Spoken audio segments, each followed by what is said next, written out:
उन्हें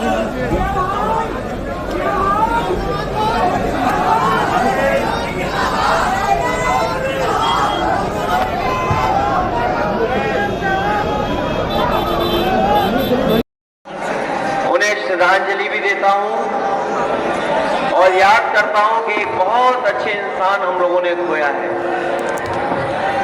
शफीकुर रहमान बख्श साहब पूरी जिंदगी लोगों की सेवा करते रहे, पूरी जिंदगी उन्होंने लगा दी। जहां वो राजनीति में थे वहीं अपना पूरा जीवन उन्होंने लगा दिया अपने लोगों की सेवा के लिए। इस तरीके से जनता ने सम्मान दिया है, ये बहुत कम लोगों को मिलता है सम्मान। जीवन भर जिसने सेवा की हो, मदद की हो, तभी इसी तरह का प्यार मिल सकता है और सम्मान के साथ जनता आ सकती है।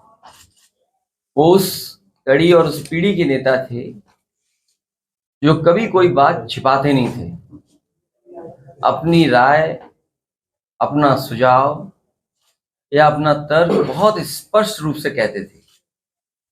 कई मौके आए जब उन्होंने अपने लोगों की बात रखी,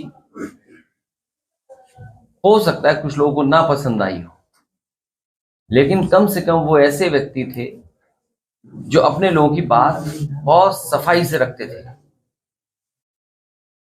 वो कभी कौन नाराज होगा, कौन क्या सोचेगा, इसके बारे में कम सोचते थे, बल्कि जो बात सही होती थी वो ज्यादा महत्वपूर्ण समझते थे। लोकसभा में मैंने उनको देखा,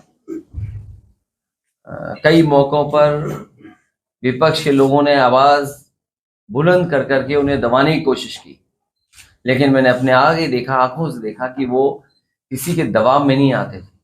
जो बात उन्हें कहनी होती थी वो कह के रहते थे। तो ऐसे नेता को हम लोगों ने खोया है।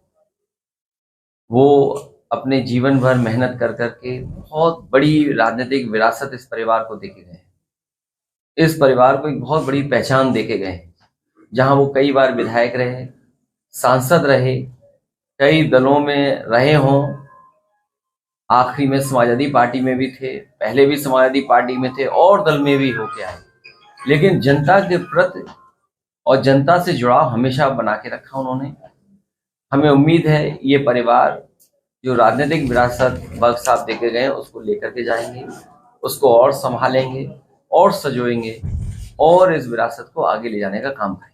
अभी क्या माना जाए कि उनके विरासत को आगे बढ़ाने के लिए फिर सभा की तैयारी करनी चाहिए। मैं आपसे कह रहा हूं कि पार्टी उनके परिवार के पक्ष में है और आने वाले समय में फैसला भी लेंगे पार्टी। यहाँ उलेमा ने और जनता ने ऐलान किया है कि ज़ियाउर रहमान बख्श को चुनाव लड़ाया जाए और उन्होंने एक तरफ मैयत रखी थी, दूसरी तरफ वोट डाल रहे थे। इस वफादारी के बाद क्या उनको ये इनाम मिलेगा? ये आपको नहीं सोचना है, उन्हें और हमें और परिवार के लोगों को सोचना है।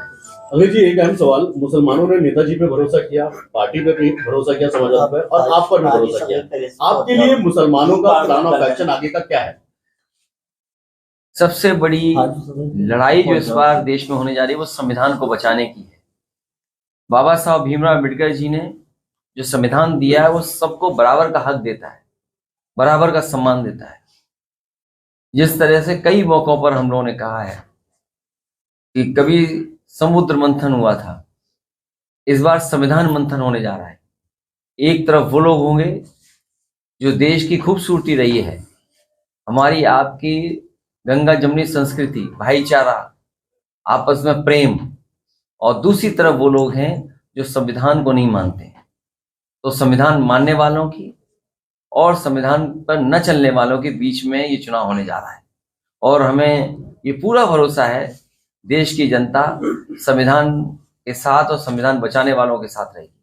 अखिलेश जी, इकबाल महमूद साहब और बख्श फैमिली का छत्तीसगढ़ हमला रहा, आज दिल जोड़ने के काम किए हैं आपने। देखिए ये राजनीति में मैंने यही कहा कि देखिए बख्श साहब किस रास्ते से यहाँ पहुंचे हैं, राजनीति का हर पहलू उन्होंने देखा है।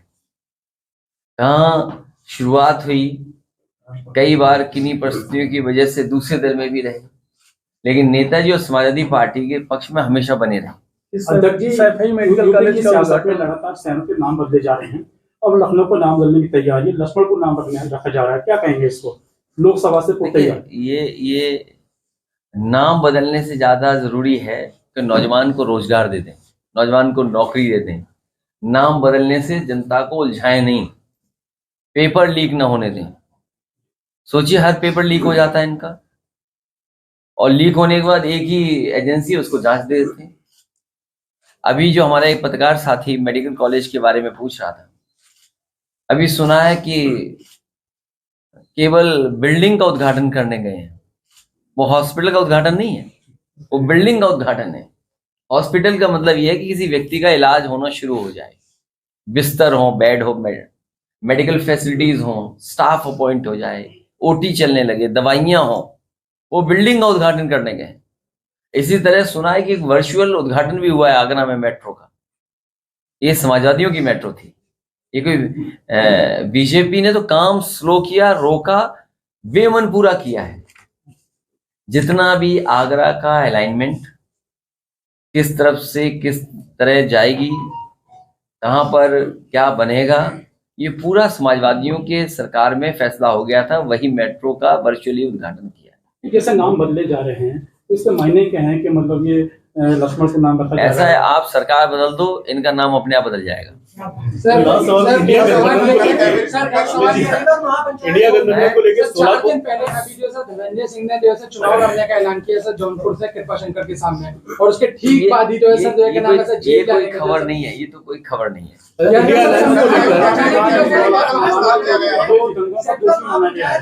मौलाना तौकीर को दंगों का दोषी माना गया है, फोटो दोषी माना है। कोर्ट के सवाल पर हम लोग कैसे कोई प्रश्न लगा सकते हैं? 16 तारीख को महाराष्ट्र में इंडिया अलायंस की दोबारा मीटिंग, आप जा रहे हैं वहां पे? देखिए, हमारा काम पूरा हो गया, टिकट बंटवारा हो गया, हमें प्रत्याशी तय करने दो। अभी तुम प्रत्याशी पूछ रहे थे, अब कह रहे तुम वहां चले जाओ। कैसे लोग हो भाई? जो काम हमें करना है वो करने दो। तो वहां भेज रहे कि जाइए वहां चले जाओ। अभी हमें काम अपना करना है। अलायंस की मीटिंग है ना, मंत्रिमंडल का विस्तार किया है। अगर उन्हें वोट पता लग जाए कि वोट एक और विस्तार से मिल सकते हैं, एक और विस्तार कर देंगे। ये इतने घबराए हुए लोग हैं कि विस्तार, अगर इन्हें पता लग जाए कि हमारा कोई पत्रकार साथी है, इसके मंत्री बनने से हमारे 2 लोकसभा जीत जाएंगे, तो उस पत्रकार को ही मंत्री बना देंगे। सर बीजेपी का मिशन 400 है। तो ये जो बनाया गया विस्तार, ये विस्तार कोई जनता की सेवा के लिए मंत्री नहीं बनी है। ये जनता को कैसे वोट ले लें, और जनता देख रही है उन्हें। अभी लड़ाई खत्म नहीं हुई है, अभी तो केवल मंत्री बने हैं, अभी विभाग बनना है, फिर विभाग बनने के बाद इन्हें प्रमुख सचिव अपॉइंट कराना है, फिर अपनी मर्जी के जो विभाग मिलेगा उसके जिले जिले में अधिकारी अपॉइंट होने हैं। अरे एक जाल से नहीं निकले ये मामला। ये जो बने भी हैं, शपथ लिए हैं, अभी इनको बड़ी मेहनत करनी पड़ेगी। पहले अपने प्रमुख सचिव अपॉइंट कराने के लिए, विभाग के लिए भी मेहनत करनी पड़ेगी, और फिर जिले जिलों में जो विधायक और लोग बैठा लेते हैं अपने अपने अधिकारी, उन्हें हटाना, उन्हें नए लाना, अभी तो बहुत दिन है। और जब तक ये काम होगा तब तो चुनाव आ जाएगा, आचार संहिता लग जाएगी, मंत्री बस मंत्री बने रहेंगे, काम नहीं कर पाएंगे। अभी बिहार के अंदर नीतीश कुमार को बार बार पार्टी बदलने के लिए कहा जाता है, और यूपी के अंदर अब कहीं न कहीं कहा जाता है